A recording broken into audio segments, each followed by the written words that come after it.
Saudara-saudari yang terkasih dalam nama Tuhan kita Yesus Kristus, harap semuanya sehat, semuanya baik, semuanya masih dalam lindungan Tuhan. Saudara-saudari, kita masih hidup, kita masih bernafas sampai detik ini. Itu semua karena kemurahan Tuhan, karena kebaikan Tuhan, karena lindungan Tuhan. Mari saudara-saudari, dalam kesempatan ini kita akan merenungkan kembali, kita akan melihat kembali siapakah Yesus itu. Renungan sebelumnya sudah membahas tentang siapa Yesus itu. Kita melihat dalam 4 aspek di seluruh ayat Alkitab, yaitu pertama tentang nubuatan, kedua tentang keilahiannya, ketiga tentang pekerjaan ilahinya, keempat tentang nama dan gelar-gelarnya. Dan kita sudah membahas tentang nubuatan, dan dalam nubuatan kita akan melihat dari 4 bagian, yaitu kelahiran Yesus, nubuatan tentang perjalanan pengajaran Yesus, nubuatan tentang pengorbanan dan kematian Yesus, nubuatan tentang kebangkitan Yesus. Direnungkan sebelumnya kita sudah membahas tentang nubuatan kelahiran Yesus. Maka di kesempatan kali ini kita akan membahas lagi tentang perjalanan pengajaran Yesus Kristus. Di dalam perjalanan pengajaran Tuhan kita Yesus Kristus, mari kita melihat beberapa nubuatan, yaitu pertama, Yesus diurapi Tuhan, artinya Mesias itu sendiri. Yang kedua, kita akan melihat Yesus selalu ditolak. Yang ketiga, kita akan melihat Yesus selalu mengajarkan dengan perumpamaan. Yang keempat, orang-orang akan membenci Yesus. Yang kelima, Yesus adalah Raja. Yang keenam, Yesus adalah Anak Allah itu sendiri. Mari kita melihat yang pertamanya, Yesus diurapi Tuhan, artinya Mesias itu sendiri. Di dalam kitab Yesaya 61 ayat 1-2 yang berbunyi demikian: Roh Tuhan Allah ada padaku, oleh karena Tuhan telah mengurapi aku. Ia telah mengutus aku untuk menyampaikan kabar baik kepada orang-orang sengsara dan merawat orang-orang yang remuk hati, untuk memberitakan pembebasan kepada orang-orang tawanan, dan kepada orang-orang yang terkurung kelepasan dari penjara, untuk memberitakan tahun rahmat Tuhan dan hari pembalasan Allah kita, untuk menghibur semua orang berkabung. Saudara-saudara, di ayat ini digenapi di Injil Lukas, 4 ayat 17-22 yang berbunyi demikian: Kepadanya diberikan kitab Nabi Yesaya, dan setelah dibukanya ia menemukan nas di mana ada tertulis, Roh Tuhan ada padaku, oleh sebab ia telah mengurapi aku untuk menyampaikan kabar baik kepada orang-orang miskin, dan ia telah mengutus aku untuk memberitakan pembebasan kepada orang-orang tawanan dan penglihatan bagi orang-orang buta, untuk membebaskan orang-orang yang tertindas, untuk memberitakan tahun rahmat Tuhan telah datang. Kemudian ia menutupi kitab itu, memberikannya kembali kepada pejabat, lalu duduk. Dan mata semua orang dalam rumah ibadat itu tertuju kepadanya. Lalu ia memulai mengajar mereka, katanya, pada hari ini genaplah nas ini sewaktu kamu mendengarnya. Dan semua orang itu membenarkan dia, dan mereka heran akan kata-kata yang indah yang diucapkannya. Lalu kata mereka, bukankah ia ini anak Yusuf? Saudara-saudari yang terkasih, mari kita garis bawahi, pada hari ini genaplah nas ini sewaktu kamu mendengarnya. Itu Tuhan Yesus sendiri yang mengatakannya. Itu bukan lagi kita mau mau tafsir lagi atau mau apa lagi, tetapi ini semua Tuhan Yesus yang mengatakannya. Itu berarti semua kitab-kitab di Perjanjian Lama itu dinubuatkan kepada Yesus, dan itu semua digenapi oleh Yesus. Yesus sendiri yang mengatakannya, kalau pada hari ini genaplah nas ini sewaktu kamu mendengarnya. Itu berarti nubuatan-nubuatan di Perjanjian Lama itu tentang Yesus Kristus, dan Yesus sendiri yang mengenapinya. Dan yang kedua, Yesus selalu ditolak. Di dalam Mazmur 69 ayat 9 yang berbunyi demikian, Aku telah menjadi orang luar bagi saudara-saudaraku, orang asing bagi anak-anak ibuku. Itu semua digenapi di Injil Matius 13 ayat 57 yang berbunyi demikian, lalu mereka kecewa dan menolak dia. Maka Yesus berkata kepada mereka, seorang nabi dihormati di mana-mana, kecuali di tempat asalnya sendiri dan di rumahnya. Saudara-saudara, di 4 Injil Matius, Markus, Lukas, dan Yohanes itu semua, kalau kita baca di seluruh Injil-Injil itu, Yesus selalu ditolak. Yesus selalu dibenci. Kenapa mereka ditolak? Yesus ditolak karena mereka tahu bahwa Yesus itu adalah anak Yusuf, anak Maria, yang saudaranya ada bersama-sama dengan mereka. Atau dalam kata lain, Yesus itu satu kampung dengan mereka. Mereka tahu, maka mereka tidak menerimanya. Maka mereka tolak, karena mereka tahu persis siapa itu Yesus itu. Maka mereka tolak. Tetapi itu semua di sudut pandang mereka. Kalau di sudut pandang Allah, Yesus itu adalah anak Allah. Yesus itu adalah Mesias.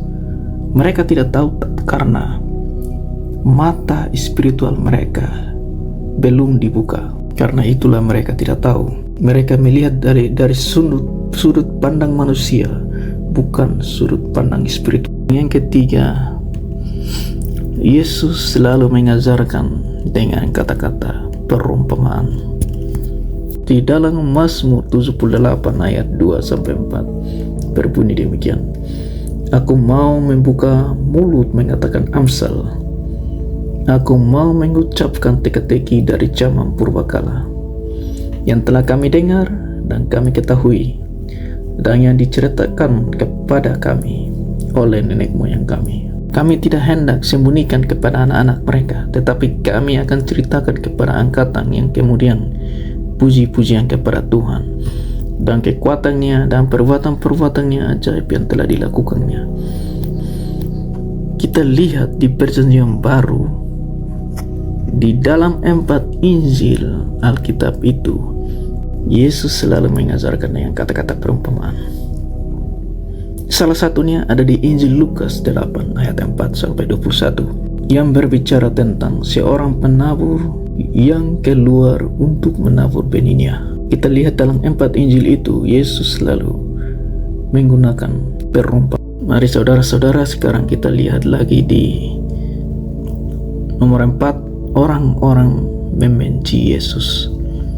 Di dalam Mazmur 35 ayat 19 berbunyi demikian, Janganlah sekali-kali bersuka cita atas aku orang-orang yang memusuhi aku tanpa sebab, atau mengedipkan mata orang-orang yang membenci aku tanpa alasan.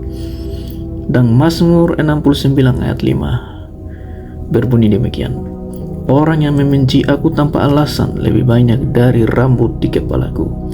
Orang-orang kuat mau membinasakan aku, mereka menyerang aku dengan fitnah, aku dipaksa mengembalikan. Saudara-saudara, itu semua digenapi di Injil Yohanes 15 ayat 18-19 berbunyi demikian, Jikalau dunia membenci kamu, ingatlah bahwa ia telah lebih dahulu membenci aku daripada kamu. Sekiranya kamu dari dunia, tentulah dunia mengasihi kamu sebagai miliknya. Tetapi karena kamu bukan dari dunia, melainkan aku telah memilih kamu dari dunia, sebab itulah dunia membenci kamu. Itu saudara-saudara.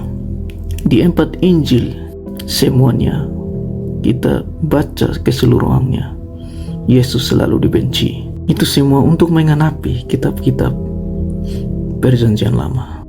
Saudara-saudara, kita akan melihat lagi di nomor 5, Yesus adalah Raja.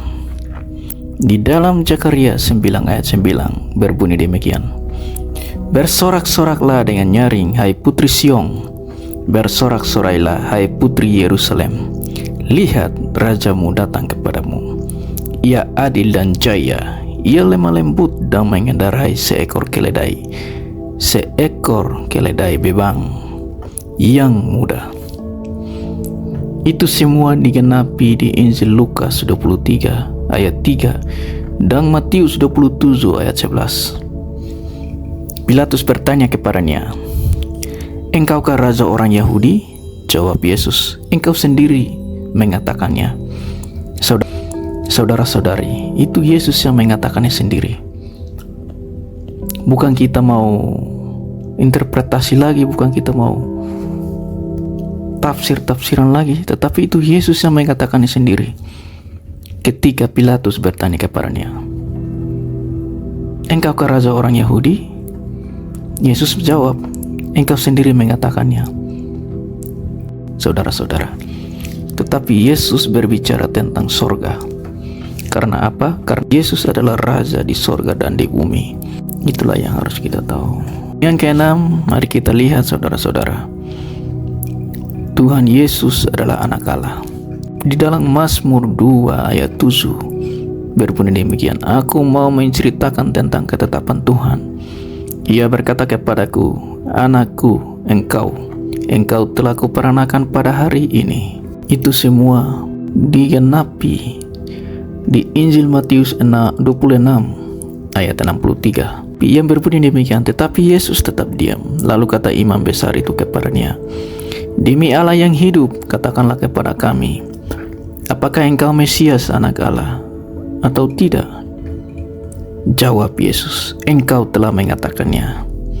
Akan tetapi aku berkata kepadamu, mulai sekarang kamu akan melihat Anak Manusia duduk di sebelah kanan yang Maha Kuasa dan datang di atas awan-awan di langit."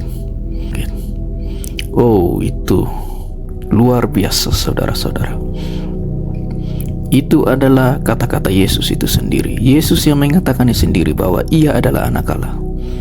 Ketika imam besar itu bertanya kepadanya, dia menjawab, "Engkau telah mengatakannya." Itu Yesus yang mengatakannya sendiri. Berarti Yesus itu adalah penggenapan dari kitab-kitab nubuatan sebelumnya, yaitu kitab Perjanjian Lama. Makanya kita harus merenungkan, makanya kita harus membaca, kita harus mengundang Roh Kudus supaya tinggal di dalam hati kita, supaya membimbing kita, agar ketika kita membaca, kita merenungkan, agar ketika kita mau belajar, kita mau cari tahu, maka Roh Kudus akan menuntun kita. Itulah Tuhan kita. Tuhan itu hebat. Ratusan tahun, bahkan beribu-ribu tahun, para nabi sudah menubuatkan tentang dia. Saudara-saudara, itu semua digenapi oleh Yesus itu sendiri. Yesus yang mengatakan, "Aku adalah anak Allah." Anak Allah di sini bukan anak Allah sembarangan. Bukan seperti kita yang sekarang ini mengklaim bahwa anak-anak Allah. Bukan ini. Anak Allah di sini mempunyai makna yang lain, mempunyai makna yang lebih besar. Makanya orang-orang membenci dia, orang-orang menolak dia karena dia mengklaim bahwa dia adalah anak Allah, sampai dia mati di kayu salib karena kata-kata anak Allah itu. Makanya saudara-saudara, Tuhan kita itu adalah Tuhan yang hebat. Terima kasih saudara-saudara yang terkasih. Renungan kita hari ini sampai di sini dulu, dan kita akan tunggu part selanjutnya, yaitu kita akan merenungkan lagi tentang nubuatan kematian Yesus Kristus.